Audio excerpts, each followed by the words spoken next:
দিচ্ছে। এখন প্রশাসন যদি দুর্নীতি না করে, ওই রাতের ভোট না করে, বা বিগত দিনে যে যত রকম কারুকার্য করছে, ওই লোকগুলি তো এখনও পয়সা রয়েছে, এগুলির তো সরাই নাই। এগুলি তো 5ই আগস্টের পরের দিন এগুলির বাইর করে দেওয়া ছিল, পিটায় পুটায় ল্যাংটা করা লাগছিল। কিছুই তো করিনি আমরা, ভদ্রতা দেখাইছি। ওই জন্য এরা কাল সাপের মতো পয়সা আছে, পারলেই ছবল মারবে। আর একটা গ্রুপে আশ্বাস দিয়ে রাখছে যে তারা যেটা পূর্বে যে অপকর্ম করছে, আকাম কুকাম করছে, পুনরে ক্ষমতায় আনলে তাদেরকে আপনার দিয়ে দিবে, অবমুক্তি দিয়ে দিবে সবাইরে।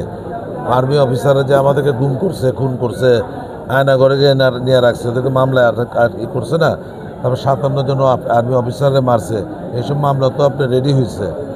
এখন তারা দেখছে যে ওদের মতো করে একটা সরকার বসাইতে হবে, যে সরকার তাদেরকে আপনার দিয়ে দিবে, আপনার কি বলে এটা, দায়মুক্তি দিয়ে দিবে।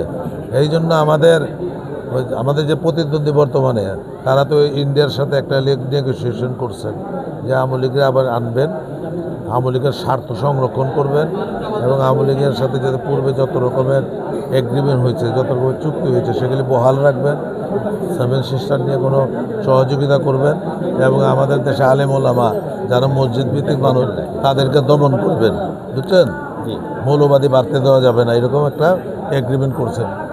ওই জন্য বিনিময়ে তারে এখানে ক্ষমতায় বসাবে, বিদেশি শক্তির ধারা ক্ষমতায় বসবেন। আর আমাদের যে ইয়ারা আছে, যারা আপনার আমাদের ডিফেন্সের লোক, তারা যারা আটকাইছে, যারা মামলায় ফাঁসছে, তাদেরকে বলা হয়েছে তাদেরকে অবমুক্তি দিয়ে দিবেন, বিচার থেকে অব্যাহতি দিয়ে দিবেন। এই জন্য তারা যাবতীয় সাহায্য সহযোগিতা করতেছেন। তাহলে উনি আপনার পায় কীভাবে, প্রোটোকল কীভাবে পায়।